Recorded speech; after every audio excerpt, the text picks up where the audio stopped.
Greetings, everyone. Pete Pardo here from Sea of Tranquility. Welcome to an episode of Ranking the Books. Bet you didn't think you'd ever hear that here on Sea of Tranquility, right? Normally it's ranking the albums. Today it's ranking the books. I've got in the co-captain's chair, Mr. Craig Kaminski, all the way from Pennsylvania. What's going on, Craig? Good morning, good afternoon, good evening. How are you? And great to be here. Great to celebrate these wonderful books that Martin's been writing for, what, 25 years more? At least, yeah, I think it's about 25 years. Yeah. A lot of books Mr. Martin Popoff, my illustrious colleague in arms, Yes. has cranked out. And when I told him that we were actually going to be doing this, he was pretty psyched about it. And I'm sure he's very interested to see what we come up with here on this chilly day in January. Yeah. I think it was 1 degree when I got up this morning. I was like, it was 10 when I got to the gym. I already did 60 minutes of cardio and abs, so I'm all juiced up. Got my coffee, so there you go. Yeah, no, all ready for this. But yeah, brutal cold. It is.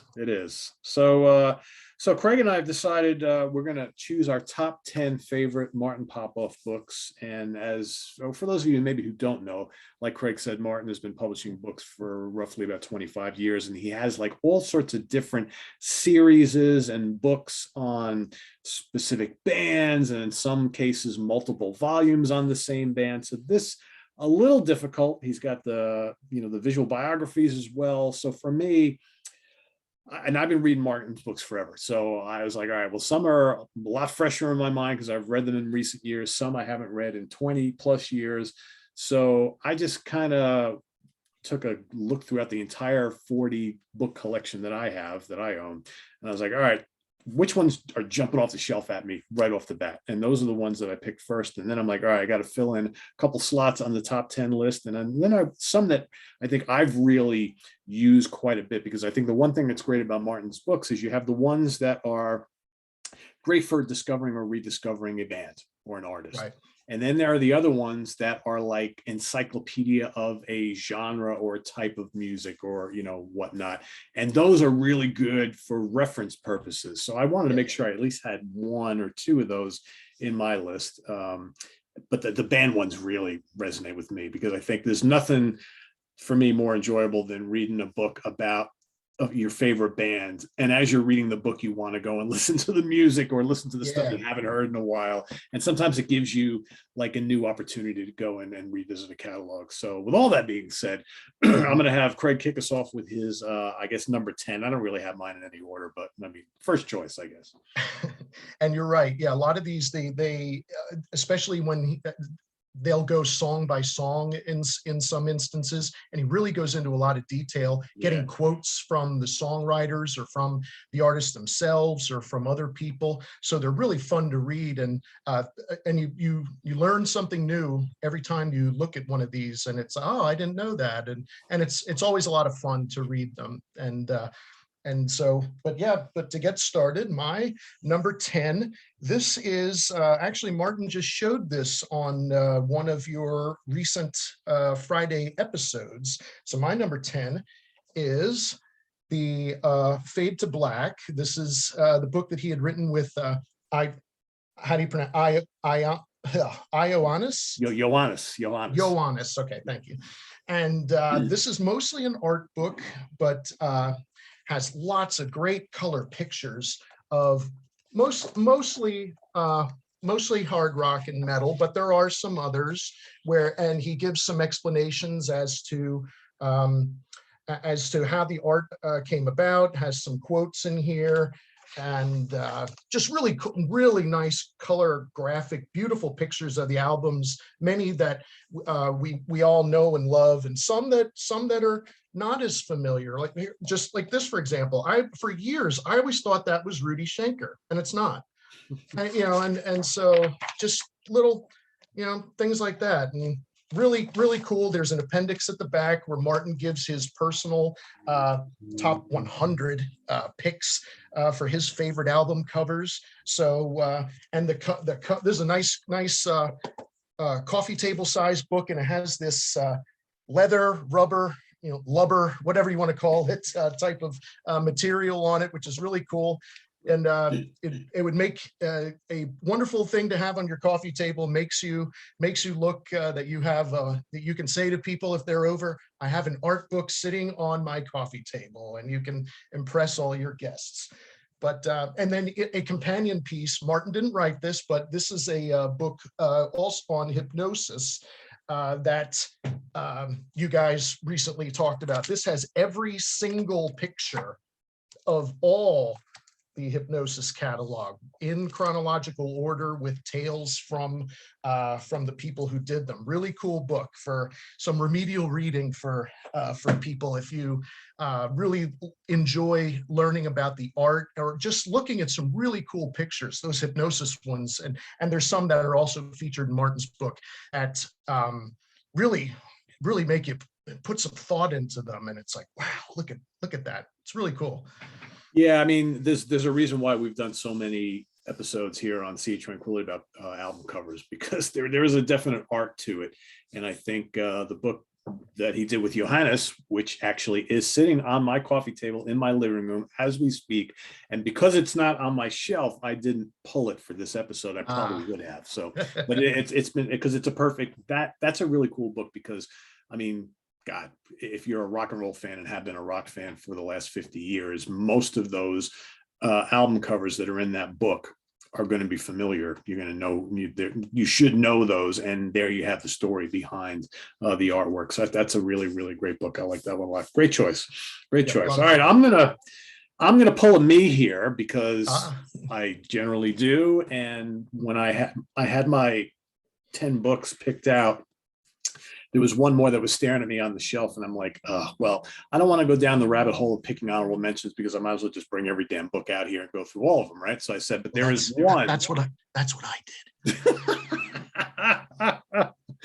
There is one in particular that I think, out of all of the more referencey type books that Martin has done, I think I have used this one the most, because I am not that I'm not a fan of hard rock and metal, I am, but there are very few books that have been published on Southern rock.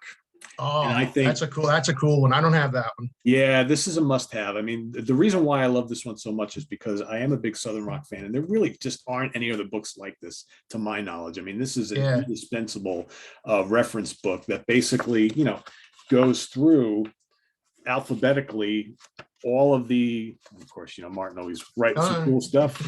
Oh yeah. All the Southern rock bands and all the albums with his, little rating of each one of them and little blurb on each one. And I think, me being the completest that I am, I've always had a big Southern rock collection, but there are always times where, you read a book like this. And I remember when Martin published this, I ordered, I'm like, wow, I never heard that album before. So what do I have to do? I got to go out and get it. Right. So I can't tell you how many additional Southern rock albums that I didn't previously have, I had to go out and get after reading this. And I've gone back to this one over and over and over again. I've loaned this out to people to read. I think anybody who's into Southern rock at all needs this in their collection. And it's not a really thick book. It's about 200 pages. It came with a CD, which is not here. I don't know where the CD is. I'm sure it's around this house somewhere. But this and all those collector's guides to heavy metals and ye olde metal and all those are really, really good books. I didn't include them in my list, but tied for number 10. I have to include this book. See, I got to get out of the album thing. I'm so used to doing this ranking the album show. This is actually an updated version of a really good book. This is called Sensitive to Light. Oh yeah. Rainbow Story. Mm-hmm. It's really good. I mean, I'm a huge fan anyway. And this basically, he had done a earlier version of this particular book. And here it is now. This book is about 300 plus pages, everything you'd want to know about Rainbow, about all the albums, all the lineups, like Craig mentioned, including multiple interview snippets from folks within the Rainbow camp that Martin has talked to, as well as other conversations and things that have happened. So really good, and most of Martin's books like this, you get kind of like an album by album synopsis. And then there's, generally speaking, I'm trying to find it here, a section with photographs. Cool. Live and albums and things like that. So if you're a fan of Rainbow, gotta have it, right? Mm-hmm. Good stuff. So now, how far does that go up? Does that go up to the Ronnie Romero years? Or I believe this goes Geez, that's a good question. I'm trying to remember.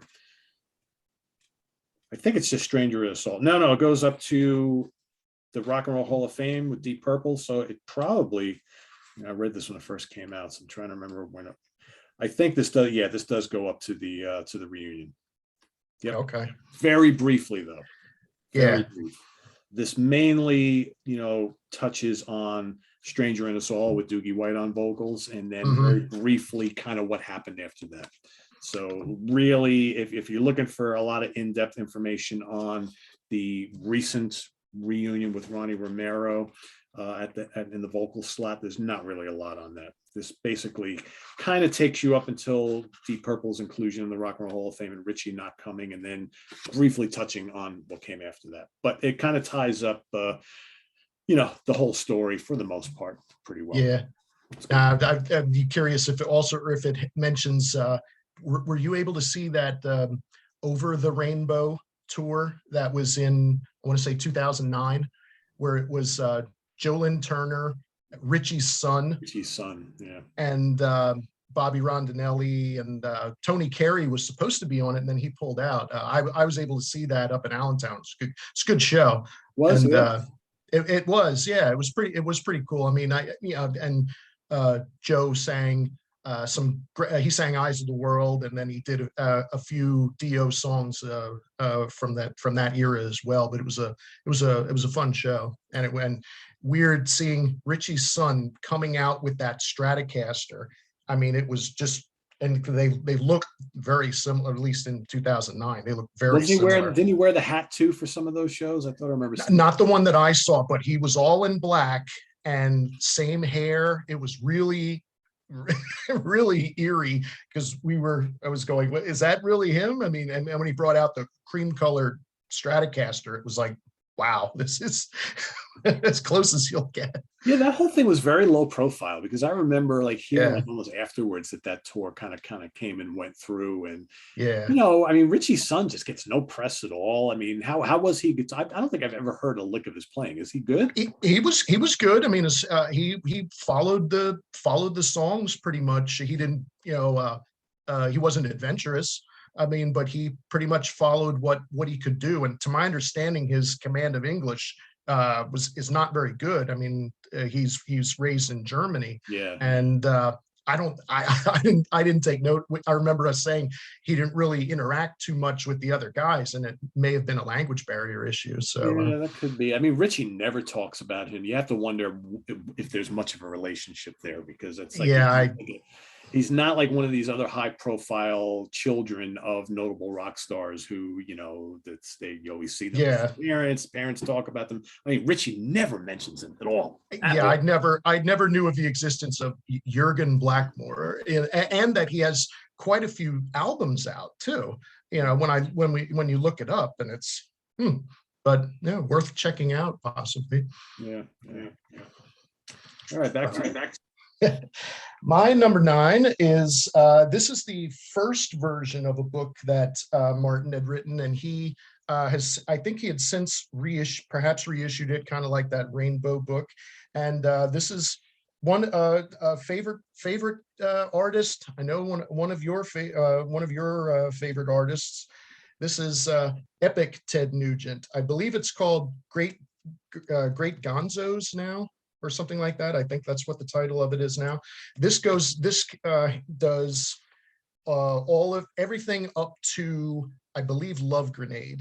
So I have a feeling the newer versions cover Shut Up and Jam at least. I think it covers that. But this is one of his song by song type format.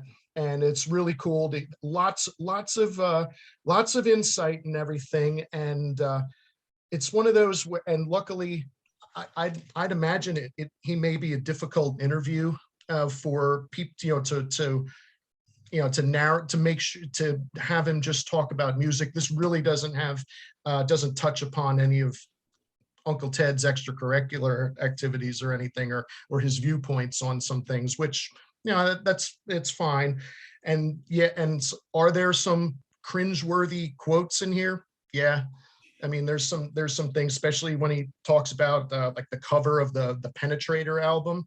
There's some things which are, probably aren't the best, but there are some really funny stories in here too, from a lot of the from his bandmates and record executives, and it's a really good story. Even if you have to, I would think you'd have to be a fan. You don't, a casual fan wouldn't really care or wouldn't get into this, but I really enjoyed it. I love the tunes, and it's a really insightful journey to the center of Ted's mind, but without guns. Right. So Ted Nugent. Yeah, I enjoyed that one too. It's a good one, especially a lot of the behind the scenes stuff that went on during the early albums and things like that. It's pretty cool to hear. Yeah. All right, my next one, also part of a 3-book series on this particular band. And I could have chosen any of them or all of them, but I said, all right, let me pick my favorite from this band, from this series. And I went with Getting Tighter, Deep Purple, 1968 to 1976. Interestingly enough, he chose to put Tommy Bolin on the cover, who really only played on the one album there. So Richie is not to be seen anywhere here, but he's on this. That's a bold move. Yeah, exactly. But a really good book. And, Martin knows my love for Purple. So when these came out, I had to get them right off the bat. But again, if you love this band, album by album, in rock, Fireball, Machine Head, so Made in Japan, so on and so forth, to get Martin's kind of synopsis on all the songs, what went on behind the scenes to create these albums, along with interview snippets from the band. Of course, he's talked to the guys in Purple many times over the years. And a lot of cool little black and white photos. This is more, you get pictures of the albums, and then some black and white live shots. Hopefully we'll see a couple here. There you go. Throughout the book, maybe little, pictures of singles and concert programs and stuff like that. There are various Deep Purple books that he's published. There's also the other books that have all the different merch and stuff, and those are really good too. I forget what the names of those are, but those are really, the archives, I think they're called. Those are awesome too, but those are more of like picture books. So you've got, if you're a Deep Purple fan, Martin's got the books that talk about the albums in the band, then you've got the other books which are more like picture books that have all sorts of cool stuff, albums and singles and tour posters and all that kind of stuff, all the the kind of merchy type things. But yeah, Getting Tighter from the 70s, 68 to 76. That is my number, whatever we're up to here, number 9. Back to you for number 8. More on that one in a bit too. My number 8, and I have this goes in a series, but Martin had put out a handful of these day by days. This is the one on Iron Maiden, and this is 2 Minutes to Midnight. This is a really cool, nice time. This one goes in the timeline format. Lots of really cool pictures of artwork and everything, and some lots of pull quotes from the guys from the beginning, all the way up through, I believe this goes up the Book of Souls, and so this one is pretty current. There's both Steve Harris's solo album, but really cool format and everything. Nice and easy to read. Very just a fun refresher, even on some of the things that you do know, but then there's lots of things that you don't know as well about the guys. And I tend, and a lot of these timeline books, which are really cool, I like to go to the wilderness years, right, and read kind of like what happened when the wheels fell off type thing. So the Blaze Bayley years are covered in depth here just as much as any of the other albums, and it's always cool to see what happened afterwards and everything. I dropped my other one is Martin's Iron Maiden album by album. This is each album gone through in depth with lots of quotes. These come from individual people who it's to get their ideas on, or excuse me, their thoughts on the songs, and it's sort of in an interview format that Martin did, where he's asking asking each of the contributors, their thoughts on the albums or songs. And again, the fun, some of the fun parts are the albums that aren't as well regarded by everyone in the catalog. So to hear some of the quotes there, how some of the people defend their choice of saying, oh, I really like this song, or and everything is fun to read. So these two, you can't go wrong if you're a Maiden fan for either of those. Yeah, I don't have either one of those, surprisingly. Yeah. It's amazing when you have so many of them, and then you see a couple. It's like, oh, I don't have that, but can't have them all, I guess, right? I need another room at this point. Yeah. All right. So my next choice is another book from a series on a particular band, and like I said, I could have just brought all three of them out, but I really like this first volume in the series the best because it covers my favorite era of the band. I'm talking about Anthem, Rush in the 70s. Ah, cool. These Rush books are amazing. All three of them are great. They really are. And, if you want the whole story, I totally forgot I had the little bookmark in there as well. To Pete, reigning classic rock swami of the entire YouTube nation, from Martin. I love when Martin calls me swami. But yeah, these books, these are, in my opinion, the best Rush rock biographies available, because Rush, obviously a band that the majority of their story is the music and the tours, right? That's what Rush is all about, and that's what these books are all about. Sure, you do get a lot of the kind of get to know the guys a little bit, but what I really want to hear, and I think what makes these books so great, is how the guys,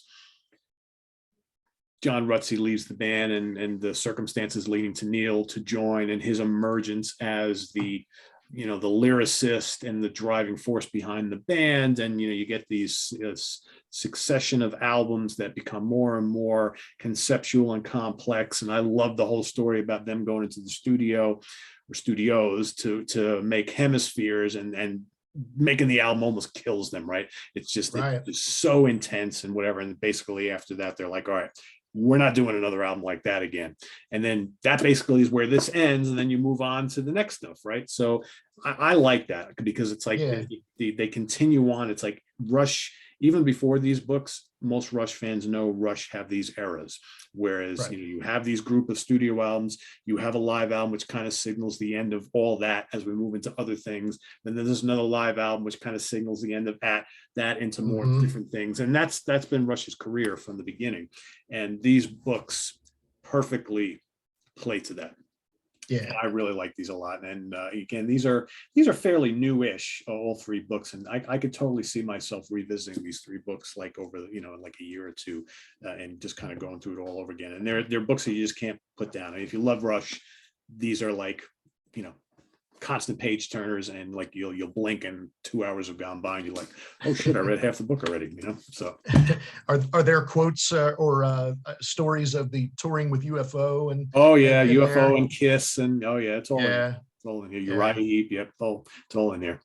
And that's fascinating for me as someone who's such a fan of like 70s heavy music, hearing these guys talk about touring together, because I wasn't old enough, right? So I started going to shows in 81, but to hear these guys talking about Rush and Kiss and Uriah Heep and Blue Oyster Cult and all these bands like AC/DC constantly touring with each other back in the day. And it's like, and I know these tours came to where I live 2 towns over. So it's just like, oh, if only I was a few years older, right?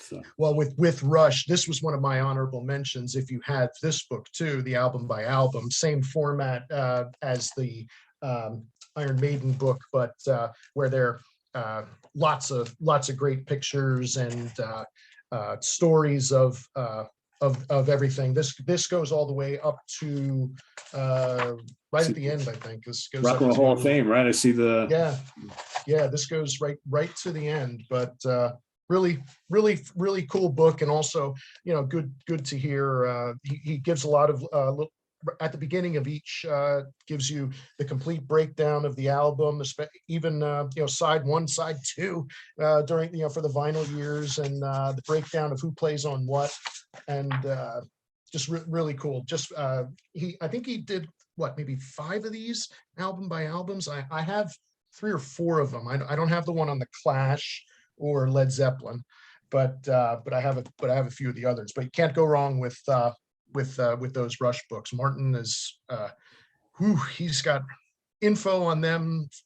I'm sure the guys in the band don't even know. Yep. All right, what do you got next? All right, mine is guilty pleasure time.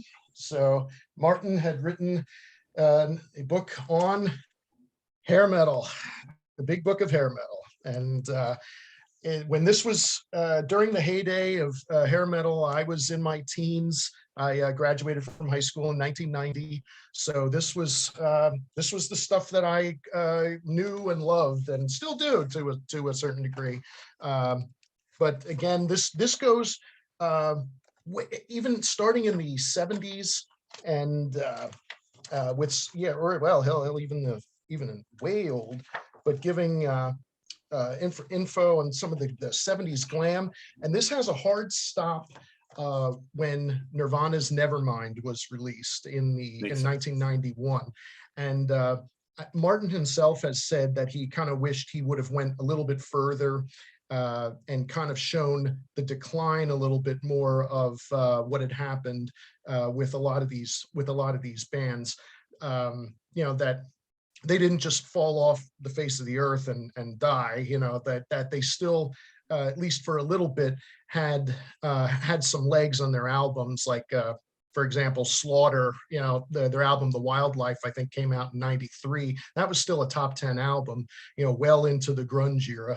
So I mean, but really cool. And also has info on bands other than the staples, your Motley Crues and your Rushes. He has a lot of things on Cats and Boots or Britney Fox, band that I guilty pleasure, but I really enjoy them. So but yeah, can't go wrong with this. Lots of really cool pictures and good stories from the guys in the bands. So Martin's book on hair metal, highly recommended. Cool. Is there any surprise that I don't have that one? You're not I know you. Yeah, some of it you don't mind. I like some of it. Yeah, I like some of it. I enough to read a whole book on. I don't think so, but yeah. It's a good one. I'm like I said, I'm a fan of your of the things. I can't say that I'm not a. I really and still do enjoy a lot of that music, and so I guess maybe I scored some points with Mr. Catino, perhaps with that, because I know he also shares a love for much of these tunes. So that he does. Yeah, and lots of the folks on the lots of viewers do too. So I'm with them. All right, well, my next choice, my next 2 actually are from the same series. And obviously folks watching know I love this band to death. Another one. I'm going to go with Born Again, Black Sabbath in the 80s and 90s. And there are lots of good books on Black Sabbath out there. I've read quite Mick Wall's got a book on Sabbath that I really, really like a lot. But these 2, and Martin's got a couple of others, are really, really great. And I think, you can tell Martin's love for the band comes through on these, but more importantly, again, it looks at all the albums. And I think what was really cool about this book is this is a time in the period of Sabbath that doesn't get talked about a ton. Like, even if you read some of the other Sabbath books that are out there, they spend a lot of time on the Ozzy years, and they spend a good amount of time on the Dio years, and then you get next to nothing on Gillen, Hughes, Tony Martin, so on and so forth. So I think what's great about this is I really like all those albums too. So this is really cool because that's basically what this is all about, right? This is all about the post Ozzy years, and it doesn't skimp over the Tony Martin stuff or the Ian Gillen story and Glenn Hughes and all that. And I like all those albums. So I love this book, and the one I'm going to talk about in a minute as well. But yeah, if you're a Sabbath fan and you love the albums and it's all about the music for you, got to go with those. Yep, and more about that one in a little bit, or sort of. But yeah, and I'm sure in those books, the during the Gillen years, the stories from those, they never get old. I could read those 100 times or watch the videos of Ian Gillen saying, asking the band, or what should we do for a stage show? And Geezer Butler, Stonehenge. How big? Life size. And just all the, the dwarf falling off of the top of the I mean, it's hilarious. I mean, even like the making of the album where he's like, he's all drunk and he's driving the car around the backyard of the manor, and the whole when they met in the pub before they even signed on together, they got completely loaded. He wakes up the next morning, it's like, oh, congratulations on joining Black Sabbath. It's like, joining Black Sabbath, when did that happen? I did what?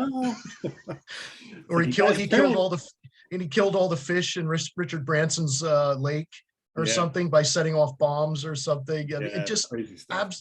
Just wonderful stories. I mean, in there and in detailed in the other one that I'll show you in just a bit. But yeah, those stories never get old. And if anyone hasn't heard them, either pick up Martin's book or look for them on YouTube. You will not be disappointed. Yeah, and there's also a great Ian Gillen Autobiography, which is a lot of fun too, where you get to hear it all from the horse's mouth. I have that as well. That's a pretty cool book too. Yeah. All righty, my next one is this is the first version that Martin had done on kind of like same thing with the Black Sabbath books, where he expanded them. And this is Judas Priest Heavy Metal Painkillers. Now this one is out of print, and there's been some people who I've read that really wanted to get a hold of this, and I have it. But it's this one is really cool. This has now the newer ones, I believe he said have less pictures but more text. So those I didn't end up getting those because I kind of already have the pretty much the information that I need. But really good details in about these albums. This goes up to, I want to say, Nostradamus. Yeah, and I don't think this goes up. Yeah, this doesn't have Redeemer Souls or anything in it. So I believe KK is still in the band for this, but really good book. And yeah, you can't go wrong with hearing these stories as well. And along with those, you have these two, some remedial reading for people. KK's book and Rob's book. My Rob book is autographed by the Metal God himself. So nice. That's an extra cool thing. So these are both enjoyable, although for different reasons. I think the KK one is good, but a little surprising with how he comes across. But Rob's is a lot of fun, very conversational. You really hear his voice when you're reading his story. It's very well done. Yeah, what's interesting about those two, I think they're both surprising in their own ways, because I think KK's, he talks about a lot of stuff that you were kind of surprised to hear coming from his mouth, right? And I think most people want to hear about all the good stuff, and there's some not so good stuff in that book. Yeah. And then Rob's is surprisingly not really much about Judas Priest at all. It's all about him. And I think some people wanted to know a little bit more about him and the band, where it's mostly about getting to know him, right? And some people found that a little odd. So yeah, but they're both really interesting reads. Just for me, I got stuff that I didn't really expect from both of them, which is okay, which is totally cool. And Martin's book also covers Rob's time and then Fight and Halford, and really nicely, and two as well. So you get all of the information on that, and those are again that's stuff that I find personally interesting. I like reading about his solo work and everything, which I enjoy as well. So it was nice to hear about that. Yeah, absolutely. And that is a really good book. I have that as well. My next choice is actually going to be, though, I decided to go with Decade of Domination, which is the first of the two-part Priest. I don't have the other one. I never picked up the second one, probably because I have a lot of that information in the volume that you just showed. Okay. But because I'm such a fan of the 70s albums, I wanted like the little bit more in-depth stuff on that. So this is a great book. If you love Sad Wings of Destiny and Stay in Class and Hellbent for Leather and Sin After Sin and the first album, you love all that kind of stuff, this is an invaluable resource with all the info on the albums from the 70s. And I love this one a lot. I probably should just get the other one anyway, because got to collect them all, right? Collect them all, as we say here on the channel. But yeah, that's a lot of really good Judas Priest books that he's published over the years, for sure. Yeah, he knows his Priest. All right, next up for me is this one at the time when I bought this was kind of hard to find, and I'm sure I didn't get this from Martin, but this is Welcome to My Nightmare, 50 Years of Alice Cooper. Really cool book. And this has really in-depth information about everything up through, I think this goes right up to 2000, right, 18, 19. And it might touch on Hollywood vampires, I think, a little bit, but really, really cool to hear from these stories from Alice, and also to more, just as much about the non-classic the non-classic years stuff. I really like a lot of Alice's post 2000, Brutal Planet on up. I like a lot of those albums. I think they're really strong. And truth be told, to do a contrarian, trademark Martin Popoff, these two might be my favorites by Alice. Really? I love Flush the Fashion. I love this album. The songs are just so memorable and catchy. I love it. And Zipper Catches Skin is just as fun. I really enjoy those. Not to say anything about the classic eras, but a lot of people tend to skip those because maybe they heard, I heard they suck, and never even took the time to listen to them. And I love them. I really enjoy them. And his newer albums too. Detroit Stories is a lot of fun. Yep. And the Breadcrumbs EP that he put out, lots of good, good 6 songs on that. But Martin's book here on Alice Cooper, and this was hard to find at the time. I got this right when it came out, and so I'm not sure where I got this from. I didn't get this from his website, but really in depth with each year, and from the beginning all the way through till the ongoing story. But great. If you're into Alice Cooper, people, get Martin's book on him. You will really enjoy this.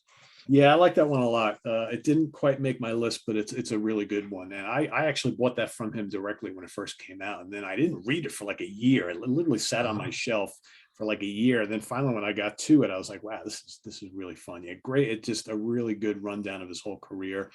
And, as far as like the black years, right? The blackout years. I don't dislike those albums. I just don't like them as much as everything else. There's like a weird kind of, for me anyway, there's like a weird coldness about those albums that I've never been able to kind of penetrate fully. Like I said, I don't dislike them, but when I'm reaching for Alice stuff to listen to, I very rarely go back to those. I always try, and then I'm like, yeah. But I know a lot of people who love those albums to death. Yeah, the I don't care too much for the Dada album. I mean, maybe like half of that is okay, and then there's some that are just too out there and too weird. But these, sometimes people go, oh, it's new wave Alice or something. This is not new wave. No. Maybe the keyboard line in the song Clones, that's about it. The rest of the songs are 3 minute, just upbeat, fun songs that there's one ballad on it, and even that's not that light, not like his 70s ballads, from a few years where they were a little schlocky.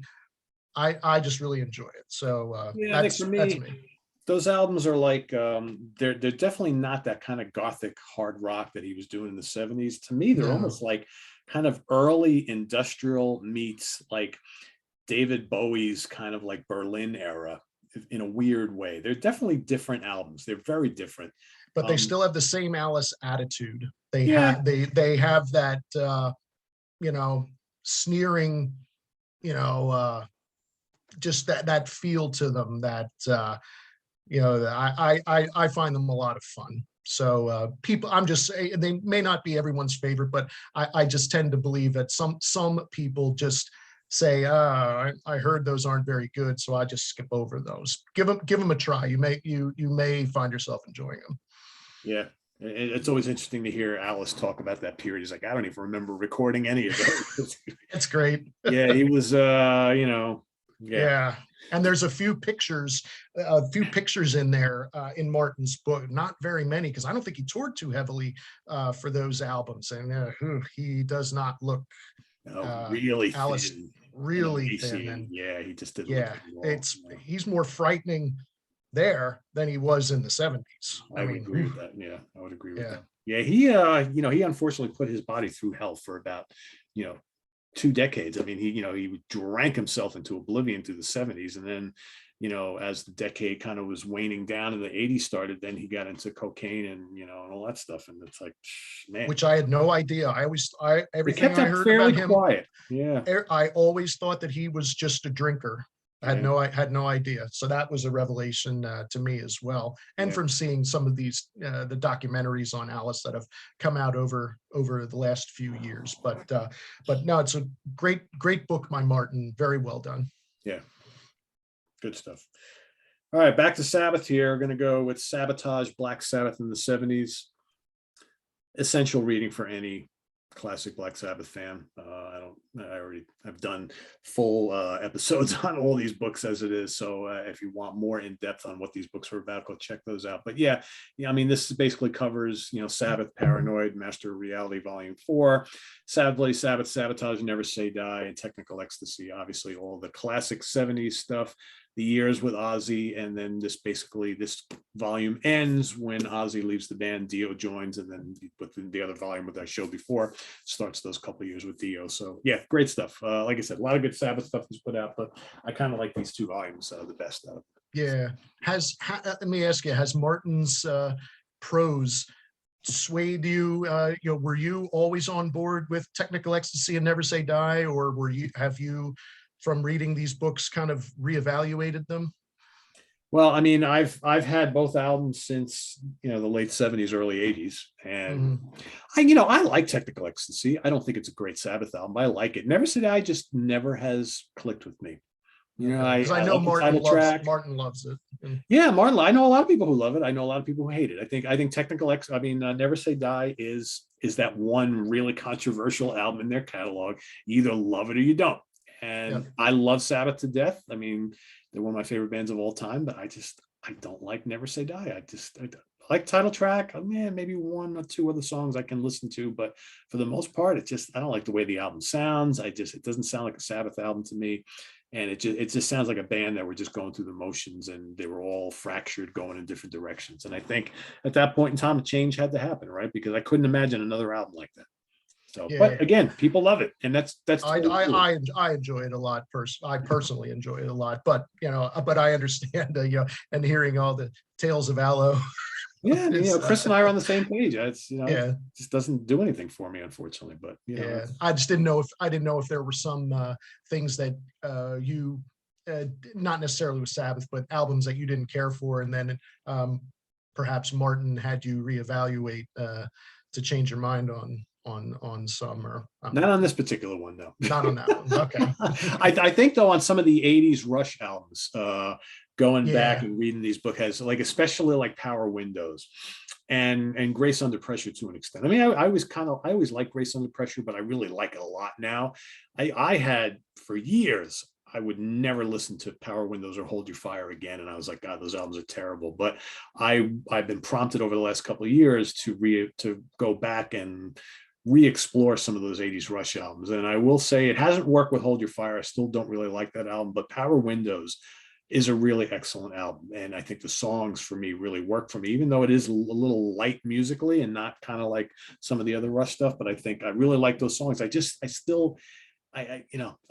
to people all the time who will defend Hold Your Fire, with everything in them about how great the songs are. And even though it's mellow, the songs are great. I'm like, yeah, they might be, but I just don't want to hear that kind of stuff coming from Rush. I've tried for decades. So, sometimes they're just albums that, like, never sit down and Hold Your Fire. It's like people continually try to convince me that those albums are great. It's like, you know what? I've been listening to them for 40 years. Some years. Yeah. It's like, you know what? At some point, it's just like, it's not going to happen. And it's like, but that doesn't mean you can't love them, right? So yeah. Now, and your the In the Prog Seat episode you guys did last week on your favorite and least favorite Rush albums, that was a lot of fun, and it was yeah, especially of course when you get to the your least favorite. And I was surprised. I really thought Hold Your Fire would get all six. Yeah, not quite, right? It didn't. Yeah. Yeah. But notice how most of them came from the same period for the most part, right? Yeah. That and Roll the Bones, I guess. Yeah, Roll the Bones. Yeah, I think Roll the Bones, Presto, and Hold Your Fire, I think, were the only ones picked, if I remember correctly. Right? Did anybody else pick anything else? I don't think anyone picked Power Windows, which I don't recall, or any of the their newer ones. Yeah. Which is interesting. Yeah. Go figure. Yeah. Well, just as you had the Black Sabbath, as you were mentioning, I too have those, but the one I have is the first one. This is Doom Let Loose, his first foray into Black Sabbath that Martin took.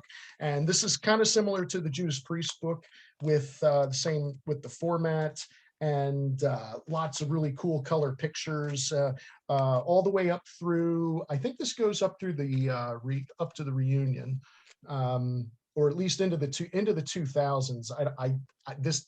This is before Ronnie did Heaven and Hell, the Heaven and Hell band, with the guys. But really cool, really good stories in here. And again, same with the Judas Priest. I believe this has more pictures but less text than the two newer ones, the ones that you had shown.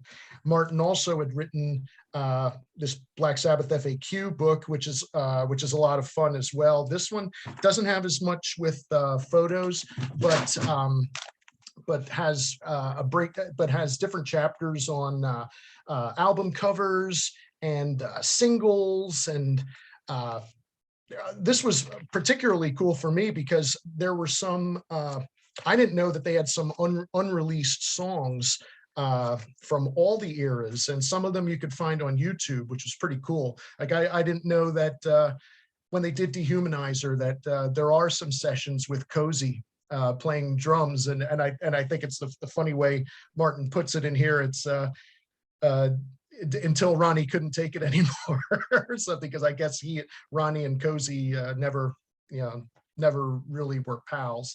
But even though Tony tried to convince him, no, he's a different guy now than he was in the 70s, and Ronnie, I guess, gave it the college try. No, I can't do it. Please bring in Vinny. Yeah. But yeah, both of these are really good. Also, Martin's Ozzy book, same format as the Iron Maiden, Ozzy Osbourne Day by Day. This has a lot of cool pictures and follows the timeline format as well. Really good information on and a lot of good quotes from band members throughout the years, and it's a good companion piece to the Sabbath books if you if you already have those. But this goes really in depth with Ozzy's solo career. So if you're into Sabbath, it's like you might as well get this too. Yeah, you got to have them all, right? Yeah. Yeah. Sitting over there on my shelf. Oh, you have that one too? I don't have the Ozzy one, but I have all those other Sabbath ones. Okay. All right, my next one, a little bit different here. So, but I really like this book a lot, and I really like this band a lot. And I think the great thing about this book is that it's a band that deserves a book, and probably Martin's the only guy who could write it.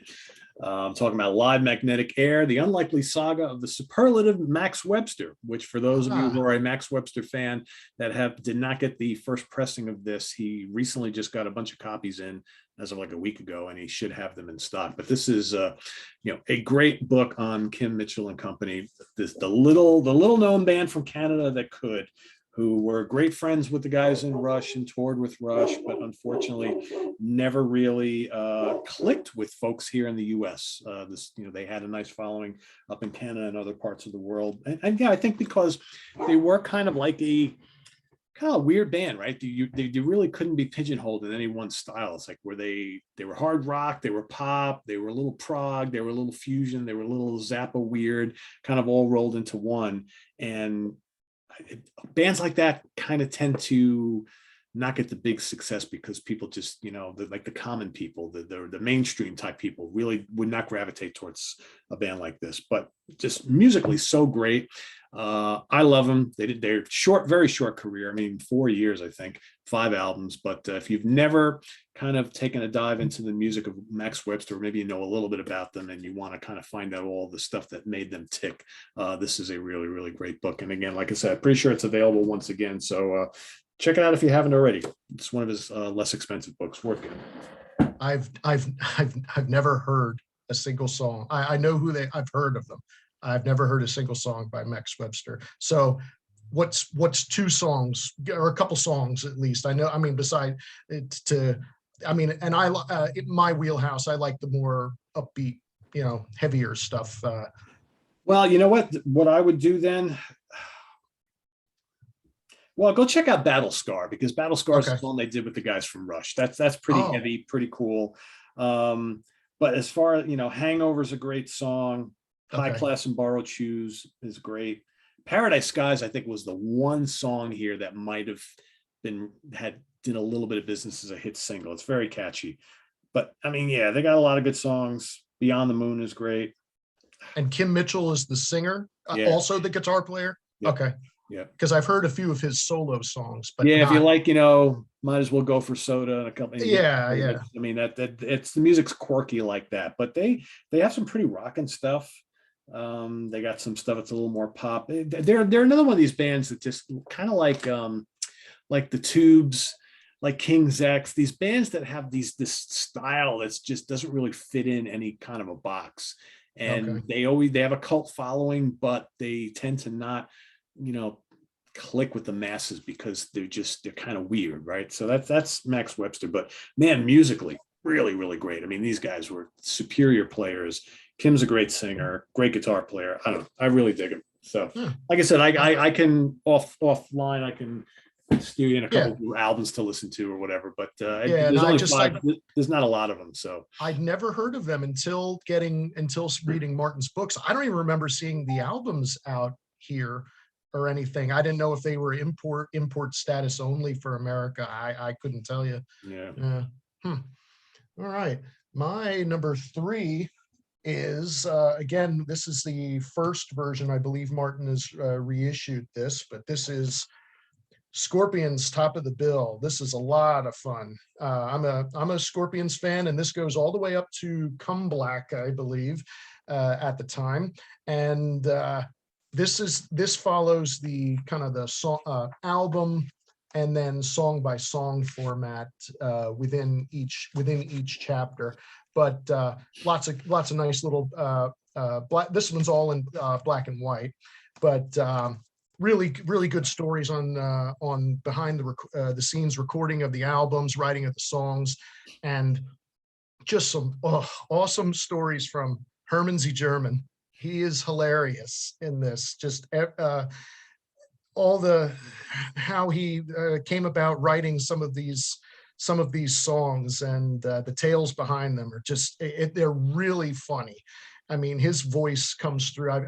If you've ever heard Herman interviewed, and he's kind of a funny guy and everything, it 100% comes through with the quotes that Martin includes in this book, and it's a lot of fun. He there's some parts in here where he talks about some of their lesser regarded albums that he says maybe they're not they're not great, but they're not god awful, or anything, or at least some songs that you can pull out. But really good book on the Scorpions. And I believe the new one has it's not called, I think it's called Crazy World, might have a different cover, but and I'm not sure if he had expanded it to include up through, like when James Kotak was let go and Mickey D was brought in. I'm not sure how far up it goes, but great book on the Scorpions. Very, very well done by Martin. What year was that one originally published? Tell you.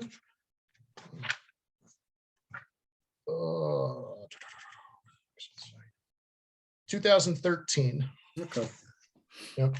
You have to wonder. I mean, I'm not sure if he would bother at this point, because I know he's got a couple Scorpions books, but I think the Scorpions, because they've been around for so long, you'd almost think it would be worthwhile, kind of like what he did with Sabbath and Priest and Rush, to do like a series of volumes, each one centering on a decade, like maybe one for the 70s, one for the 80s, and one for like the 90s and up type of thing. Yeah, they have a clear defined period, kind of, I mean, Rush was kind of broken up by their live albums to up through 1990 or whatever.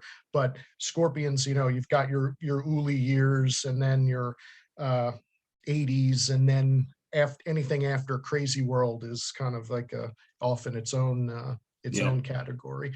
But really good. He goes into depth with all the albums, even the ones that are not the biggest sellers, which again, I like to read about the stories of the wilderness years and everything. But really good stories in there, especially from Ralph Riekerman, who was the bass player who replaced Francis Buchholz.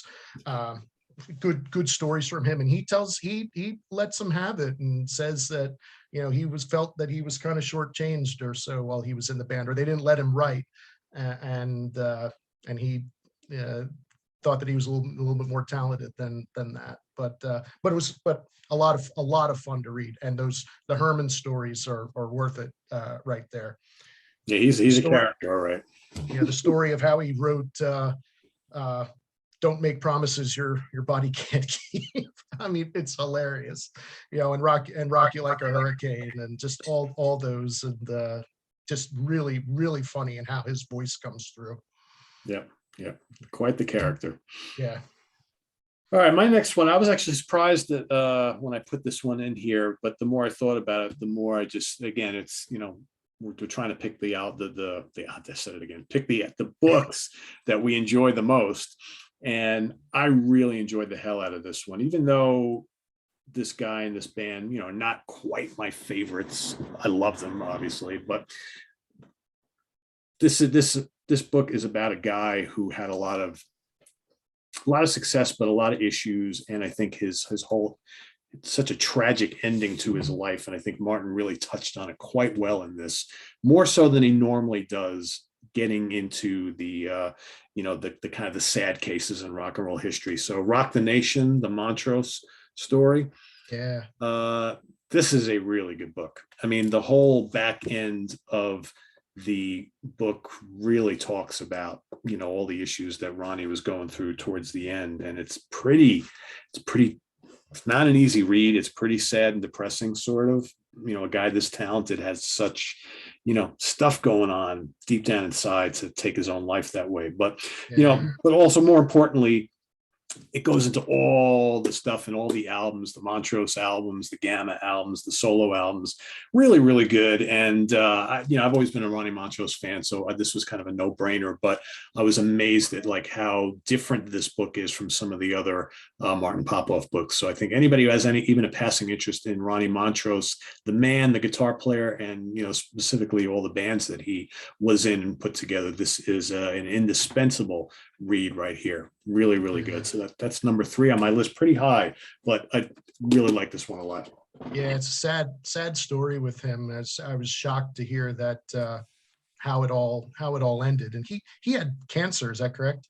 But then he was beating the cancer, but he was so depressed about so many other things, and he just decided to end it all. Yeah. Yeah, Sammy Hagar's autobiography also has some, I mean, not about the end, but the Montrose, the band Montrose years, Sammy's involvement has some good stories in there too, with the forming of the band and everything. But now I'd imagine that's a really good book. Yeah. All right, my number 2 is also a grouping, which you had touched upon earlier. And this is probably my favorite band, but it's Deep Purple. And I have all 4, the ones that you had mentioned. So you're getting tighter of, what is it, 68 to 76. Its sequel at the time, which is Castle Full of Rascals. This goes up to 2000, what is it, 8? I believe. Really good. And then we have these 2, which are in the first 2 were kind of written in a song by song format. These are in the timeline format of the family tree. And again, breaks this up from through 79, and then this goes from 80 to 2011 at the time. And really, really cool with these pictures and lots of ads from magazines and such, and covers of the albums, all the stories and everything. Just a really those books are for the Deep Purple nerds. I mean, let's be real here. If you want to see like all of the tour posters and the albums and the singles and all that stuff, it's all in there. It's pretty cool. Yeah, these are just a wealth of information, and it was one of those. This was one where I had the first 2, and then I saw that he put out 2 more, and it was like, oh, I got to get them. I got to get them. I'm a fan, and so these are really good, and this is the first Rainbow book that you had mentioned, or you have the newer one. This was the first one, English Castle Magic, and this one goes up to Stranger in Us All, but same format as mostly text, a handful of pictures, and that's it. I think yours had some color pictures in it. Yep. This does not, but really good story. And then I too have the Ian Gillen Autobiography this was published in I believe in early 1998. It was right when Abandon was coming out, but has a lot of fun tales in here of Ian's past and the leaving Deep Purple, coming back to Deep Purple, getting kicked out of Deep Purple in the 80s, coming back to Deep Purple in the early 90s. So it's lots of fun. But if you're into Deep Purple, these 4 books and the Rainbow book, and probably the newer Rainbow book, the one that you have, wonderful stories. Very well done. Yep, I would agree. All right. The first appearance on my list of one of Martin's stunning visual biographies is up next. Number 2, I'm going to go with the Uriah Heep book. Yep. This is fairly new. This just came out late last year. I mean, man, if you're a Heep fan and you haven't checked this out by now, you owe it to you. I mean, these are hard to show because they're so massive. But again, a chronology of the band, the albums. and more importantly, tons of live photographs. And, stuff like this is really cool with bands who had so many lineup changes over the years. So you get, it actually takes you through their entire history with all the different members. You got this Bernie Shaw, you got pictures of Peter Goldby on vocals, you got John Lawton, and of course, the wonderful David Byron. Yep. I mean, this is classic stuff. And I do want to give a shout out, because I don't have any other visual biographies in my list, but I do want to give a shout out to the Blue Oyster Cult one, which is amazing. And the Hawkwind one, which just came out, is also really good, as well as the Nazareth one. I don't have the Thin Lizzy one. I have the Nazareth one, and I bought the Uriah Heep one as a gift for my brother. He's a big Uriah Heep fan, so I don't have that on me, but I had it on my person for a while until I gifted it to him, and so I got to read through that. Very cool book, and so is Martin's Nazareth book. Lots of, you had an episode on this, I believe, on the show, but yeah, lots of really cool live shots and the stories behind endless touring from these guys, and a band that never went away. I mean, they never broke up or anything. They just, they had, some gaps in their releasing albums, but they never broke up or anything. And so, just a really, this is the only of the visual biographies that I have as well. Yeah, I mean, they're all really good. Like I said, I need to get the Thin Lizzy one, and there's also the Yes one as well, which I don't have. But the Blue Oyster Cult one is stellar, really, really good, and I really like the Hawkwind one as well. But the Heap is my favorite. It's I don't know. That one is cool. Plus, there's a picture in there of Chris Slade with hair. I know, right? I never saw a picture of him. Way back when, yeah. Yeah, I took a picture and sent that to a buddy of mine, and I said, "Look at this." Never even knew it existed. Yep. All right, drum roll. The number one favorite book. Well, you never forget your first. So this is the first Martin Popoff book that I bought, and they've been at the end of 1997 when I was in college. I graduated high school in 90, but I didn't go to college until like 94. So I finished in 97. I used to work part-time at a mall, at a toy store. You could have, there's some stories there, but across the street from the mall, a new Borders had opened. And so I went there and went to the music section and saw this book, The Collector's Guide to Heavy Metal. It's like, wow, no pictures or anything. It's just lots of reviews, but this, I was blown away, and I became a fan immediately. Once I brought this, and I distinctly remember when I went home and told my brother and my older brother, my brother, and he's a big metal fan too. And I said to him, name any metal band you can think of, and not just like Priest or Maiden, And it's like I said, yeah, it's in here. So this has become my friends and I, we refer to it as the book. It's like, what does it say in the book? The book. The same thing as, and then later on, he published 70s, 80s, 90s, and 2000s.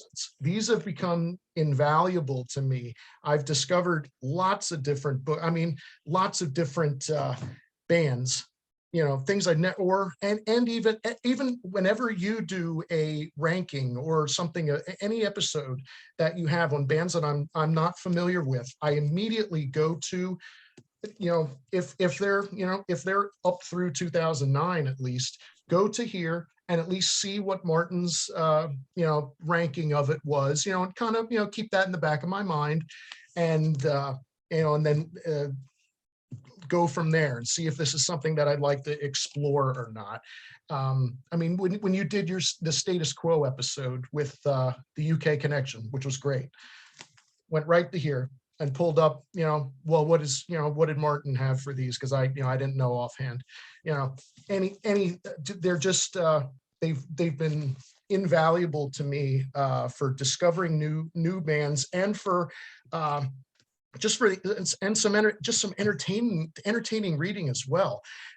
This was Martin's second book, I believe, And reading some of these, it's kind of funny how some of his how his writing has evolved over the years and everything. I mean, this was probably written when he was, I mean, what, late there is, he was in his early 30s maybe or something, or but how it's there's some really funny stuff in here. I mean, him giving, I mean, just for anybody, the when he gives a zero to Def Leppard's Hysteria.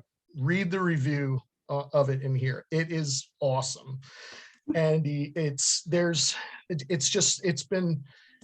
such an invaluable book to me, and really in all these. How often I go back and pull and just use these for reference to look up, because a lot of stuff new things, they're new to me, but they're not necessarily new. And so I'll see if they're listed in here, and then possibly dive in from there. But yeah, love these collector's guide books. I have every single one of them as well. I'm staring at them right now. They're all sitting over there, and I kind of have mine set up by the order I think that I bought them. So they're okay. And in the left-hand corner at the beginning, because I got all of them, and yeah, they're invaluable resources for, it's funny because I think between Martin and myself, he's lucky because he's got all his album reviews collected in volumes, whereas mine are out there and on the internet, right? So like, I think between all the albums that Martin has reviewed and that I've reviewed in our careers, that's a lot of freaking albums that we've listened to. Yeah. I look at our webzine, and I sometimes I go on occasionally and I look and see how many thousands I've written on Sea of Tranquility over the years. It's crazy to think about it. It's crazy. Yeah, I mean, it's a lot of information, but so much fun to dive into them, and even if you to just read the reviews of them, and some of them his opinion maybe has changed, positive or perhaps negatively over the years. I mean, some he doesn't hold as in high regard, or some he does. It happens now. I mean, it happens to all of us, as we go through our musical journeys. There's some stuff you used to like and you don't as much, and vice versa. And I know from seeing Martin's appearances on interviews and such that his opinions have changed on some things, and that's great, because I know mine have. And that's how I discovered the Sea of Tranquility channel. Was I was on YouTube looking for Martin Popoff interviews, because I knew what he looked like from his website, but I never heard his speaking voice. So I think at the time he was promoting either his Whitesnake book or the book on Riot, and I watched an interview with him, and then it had the recommendations. Perhaps you would like Sea of Tranquility's History of Judas Priest or Black Sabbath, and that's how it all started. Here we are. So I owe all of this to Mr. Popoff. All right, my number one. I kind of gave this away to him personally about a week ago that I was going to pick this one here, and I've read. We both talked over the last couple of weeks about how many Martin Popoff books we've read in our lives and own, and I think I'm at like 40 or something like that. And they're all great, in their own way. But I think one of them, or the one that really, when I got done reading it, I was like, holy cow, that was a really, really well put together book. And still to this day, I love this book quite a bit. And you've already touched on a couple of others that are in the same style, but Led Zeppelin, all the albums, all the songs. Okay. This is immense. Just a gorgeous, gorgeous book that, again, just basically touches on all the albums and all the songs, not so much the history of the band. And, Martin and I were talking about this the other day, and he was telling me how much he loved doing this book, because it really, it's nothing but talking about the albums and every single song and the recording techniques and the instruments they used and where they recorded and the history of the studios and all. It's just, this is definitely a book for music nerds. I mean, this is like the nitty gritty about what's really important, and that's the albums and the songs. And it's a beloved band, right? And again, great pictures. I love it. It's a really quick. In fact, I remember I read this like if it was in a day or maybe 2 days, whatever. I just blew through this and I just enjoyed it so much. And what did it make me want to do as soon as I was done reading it? Listen to the tunes. Go out and listen to Zeppelin for like 2 weeks straight. I mean, Yeah. that's what a book like this does to you. It just immerses you back in this band that you already love, and you may know the catalog really, really well, but because you're reading all this kind of anecdotal stuff, it's like, yeah, you know what? Let me go listen to that album again, because I think I might have a different appreciation for it based on the stuff that was said, interview segments and all this kind of stuff that Dan talks about or whatever. So yeah, I love this book. Quite good. Yeah. And Led Zeppelin, all the albums, all the songs. Yeah. I just had my honorable mentions is just the best of the rest. So I have a Martin's Ramones book. If you're into the Ramones and punk rock, you've come to the right place. Beautiful book that really has a lot of fun stories on about the guys and tales of the songs and of the albums and all the touring. Really, really good book. This one is kind of like almost the redheaded stepchild, I think, of Martin's books. This is it's 20th century rock and roll heavy metal. This was the second book that I bought by Martin, and I found this in Philadelphia at the time. This is published in 2000, I believe, and it's a obviously small book, but just has different breakdowns of different bands by decades, and has a small discography of each band. It's perhaps this was Martin's first foray into writing things that were not just an album review. So pretty cool little book though, and I'm pretty sure that's out of print. Martin's Yes book, Time and a Word. This is really cool. This is a timeline format as well, has some color pictures, but I believe this was replaced with the large what's it called, the newer visual version. biography. Yeah, thank you. Yeah, visual biography, but really cool. If you're and spoiler alert for anybody who hasn't read it, I am in that book. So yes, you are. That's right. Yeah, you on one of at least on one of the albums that you're not particularly thrilled with. Is that correct? Yep. Yeah. Queen album by album, same as with the Maiden and the Zeppelin books. Really cool story, and like you said, as soon as you get done listening to this, you want to break out those albums and just go through these songs. Paul McCartney's even in this book, in talking about one of the albums, and I remember Martin saying that was I think something he was really nervous about speaking with Sir Paul. Yep. On that book. Martin's AC/DC album by album book, also just same thing, really cool, good in-depth on all the albums and pretty much all the songs. And the last ones that I have are the list books that he had put out. These are the two I just got in the mail of about a week ago. And because this 70s one was out of print. And so this was one of the ones that he found from someone and then put a Facebook post and said, hey, anybody want this? And so I said, hey, I'll take that, but only if I could get the 80s book too. I can't just buy one, I gotta buy them in pairs. And then these were his older ones of 500 heavy metal songs and 500 heavy metal albums.